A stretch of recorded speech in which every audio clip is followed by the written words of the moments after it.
Russia আমাদের ভারতের সাথে ডাইরেক্ট ট্রেন লিঙ্ক তৈরি করার চেষ্টা করছে, যাতে কিনা আমাদের ভারতের সাথে ডাইরেক্টলি ট্রেনের মাধ্যমেই ট্রেড করা যায়। বাট কথাটা হচ্ছে, সত্যি কি এটা কোনোভাবে পসিবল? অ্যাকচুয়ালি দেখুন, রাশিয়া বিশাল প্রবলেম ফেস করছে দুটো দিক থেকে। প্রথমটা হলো, অলরেডি যেমনটা জানেন, রাশিয়া ইরানের মধ্যে হয়ে নর্থ সাউথ ট্রেড লিঙ্ক তৈরি করার চেষ্টা করছে। তার উপর আবার আরও একটা রেল লিঙ্কের ওপরেও রাশিয়া কাজ করছে, যেটা হচ্ছে আবার রাশিয়া থেকে সোজা কাজাকিস্তান, তারপর তুর্কমেনিস্তান, তারপর ইরানের একেবারে বন্দর আব্বাস পোর্ট অবধিও পৌঁছে গেছে। তার উপর আবার রাশিয়া ইরানে আবার এই যে বন্দর আব্বাস পোর্ট, সেখান থেকে আবার চাবাহার পোর্টে ডাইরেক্ট রেল লিঙ্ক তৈরি করারও চেষ্টা করছে। এবার দেখুন, আপনি ভালো মতনই জানেন আমাদের ভারত অলরেডি চাবাহার পোর্টে বসে রয়েছে। সো একবার যদি এই চাবাহার পোর্ট অবধি রেলওয়ে লিঙ্কটা তৈরি হয়ে যায়, তাহলে সাথে সাথেই রাশিয়া থেকে ডাইরেক্ট আমাদের ভারত অবধি ট্রেড লিঙ্ক। বাট বর্তমানে দেখতেই পাচ্ছেন জিও পলিটিক্যাল সিচুয়েশনটা, ইরান প্রবলেমে পড়ে রয়েছে। তার উপর আবার দেখুন, রাশিয়া অল্টারনেটিভ যে রুটটা ইউজ করে, শর্টেস্ট রুট, সেটা হলো তুর্কির একেবারে ইস্তানবুলের মাঝখান দিয়ে। বাট সেখানেও রাশিয়া প্রবলেম ফেস করছে। এক তো হলো বসফোরাসে, তারপর হলো আবার সুয়েজ ক্যানালে।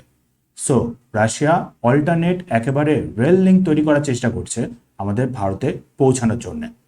অনেকে বলছে যে রাশিয়া হয়তো এর মাধ্যমে এই যে সাইবেরিয়া, তারপর কাজাকিস্তান, তারপর কিরগিজস্তান, তাজিকিস্তান, তারপর একেবারে পিওকে হয়ে আমাদের ভারতে এন্টার করার চেষ্টা করছে। বাট অ্যাকচুয়ালি কিন্তু এটা একবারে দিবাস্বপ্ন। চীন এক্ষেত্রে এই রুটটাকে সাকসেসফুল হতে দেবে না। তার সাথে আবার রাশিয়া এই যে অলরেডি কাজাকিস্তান থেকে তুর্কমেনিস্তান হয়ে রেল লিঙ্কটাকে তৈরি করে ফেলেছে, সেটাকেও যদি ধরেন আফগানিস্তান থেকে ডাইরেক্ট পাকিস্তান বা পিওকের দিকে ঘুরিয়ে দেওয়া হয়, সেক্ষেত্রে আবার প্রবলেমটা হলো, এক তো হিন্দুকুশ, কারাকোরাম রেঞ্জ, তারপরে হলো আবার সেই চীন বলুন বা ইউএস, দু তরফ থেকেই প্রবলেম রয়েছে পিওকেতে।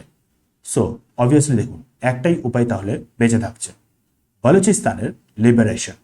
অ্যাকচুয়ালি দেখুন, এই যে রাশিয়া থেকে কাজাকিস্তান হয়ে তুর্কমেনিস্তান, এই রেল লিঙ্কটা অলরেডি তৈরি করা, তারপর আফগানিস্তান, তারপর হলো সোজা যদি বালুচিস্তানেই পৌঁছে যায়, বালুচিস্তানের লিবারেশনের পর সেখান থেকে তাহলে গোয়াদার পোর্ট হয়ে ইজিলি কিন্তু আমাদের ভারত অব্দি রাশিয়া পৌঁছে যেতে পারবে।